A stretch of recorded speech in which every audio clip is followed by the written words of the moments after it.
আমি S A Prince সবাইকে আন্তরিক অভিনন্দন জানিয়ে শুরু করছি জেড টেলিভিশনের আজকের সংবাদ। পূর্ব বিবাদের জেরে রাস্তা বন্ধ করার অভিযোগকে কেন্দ্র করে রংপুরের বদরগঞ্জ উপজেলার গোপালপুর ইউনিয়নের দক্ষিণ সাকুয়াপাড়া গ্রামে দুই পক্ষের মধ্যে টান টান উত্তেজনা বিরাজ করছে।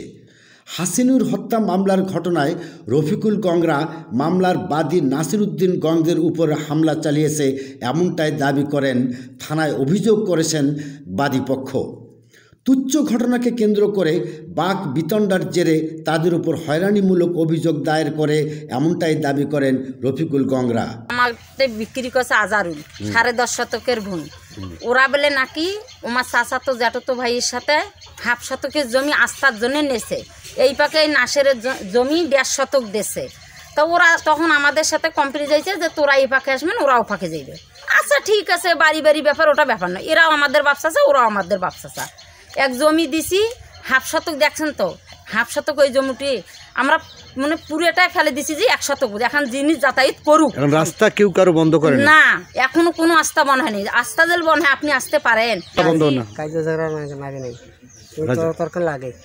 মোহাম্মদ মনিরুজ্জামান আসলে পক্ষ কথা বলবেন। রাস্তা কি বন্ধ হয়েছে?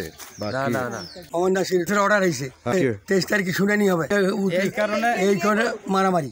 এই কারণে ভাই আমরা হাজিরে দিয়ে আসি, মানে 7 তারিখে হাজিরে দিয়ে আসি। এই যে আমাদের এক বোন আর আমাদের মা এই রাস্তা দিয়ে মানে হাঁটি যাইতেছে।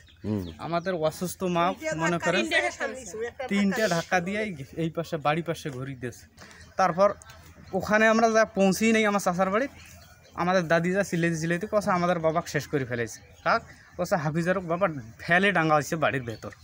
কি ঘটনা ওরা তারিখ করি আছে আসি এখন কসুম করছিস কর সাথে 2টা ধাক্কা দিয়েছে। এলাকায় শান্তি শৃঙ্খলা রক্ষার জন্য সরেজমিনে তদন্ত সাপেক্ষে প্রকৃত ঘটনা উন্মোচনের দাবি জানিয়েছেন স্থানীয় জনতা। News desk Z television.